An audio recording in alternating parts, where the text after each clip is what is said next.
Maître Novakov, bonjour. Bonjour, je suis Gauthier Novakov, avocat au barreau de Paris, spécialisé dans les escroqueries financières. Alors aujourd'hui, si vous nous avez rejoints, c'est que vous avez une grande nouvelle à nous annoncer. Est-ce que vous pouvez nous en dire plus? Il s'agit d'un jugement condamnant une banque étrangère ayant ouvert et laissé fonctionner un compte bancaire à des escrocs qui ont causé un préjudice à un épargnant français. Ah oui, alors donc là, on est dans une affaire de faux investissement. Tout à fait, et c'est ma spécialité, c'est là où j'interviens pour la plupart de mes dossiers.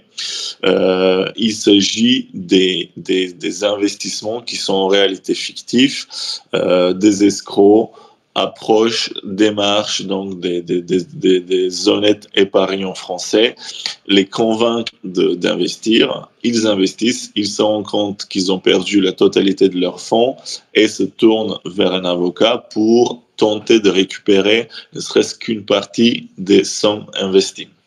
Et donc là, quand vous avez une victime aux faux investissements qui vient vous voir, qu'est-ce que vous faites? Quel type d'action vous entreprenez? Il y a deux options. Il y a l'option pénale. On peut rédiger une plainte pénale, s'adresser au procureur de la République, ou bien la victime peut aller déposer une plainte à la gendarmerie ou au commissariat le plus proche. Et il y a également l'option civile, et c'est souvent l'option le plus solide, le plus crédible pour récupérer donc une partie ou la totalité des sommes investies en engageant la responsabilité de l'établissement bancaire qui a ouvert un compte bancaire, donc qui tient le compte bancaire de la victime, mais également il est possible donc d'engager dans le même procédure la responsabilité des établissements bancaires qui ont ouvert et laissé fonctionner donc les comptes bancaires des escrocs. Et souvent ces banques sont situées à l'étranger dans les autres pays membres de l'Union européenne.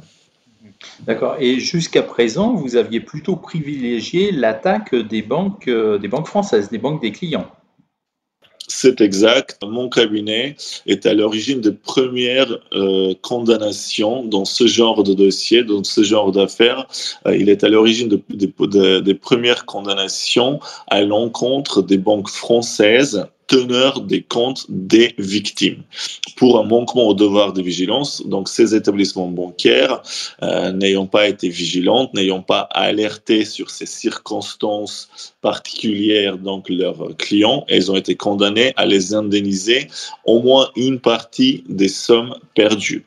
Désormais, là, qu'est-ce qui change dans cette dernière décision de justice? Pour la première fois, à ma connaissance, un établissement bancaire teneur des comptes des escrocs a été condamné à réparer le préjudice subi par la victime pour un manquement, là encore, du devoir de vigilance. Mais en fait, cette décision, elle est extrêmement importante. Est-ce que vous diriez que c'est un tournant, que c'est porteur d'espoir pour toutes les victimes d'escroquerie?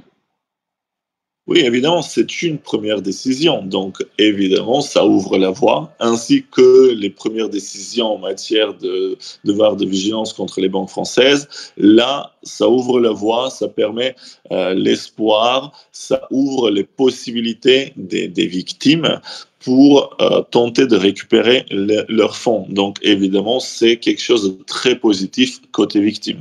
On ne peut que vous remercier de votre action aux côtés des victimes et de nous avoir fait part aujourd'hui de cette très grande victoire.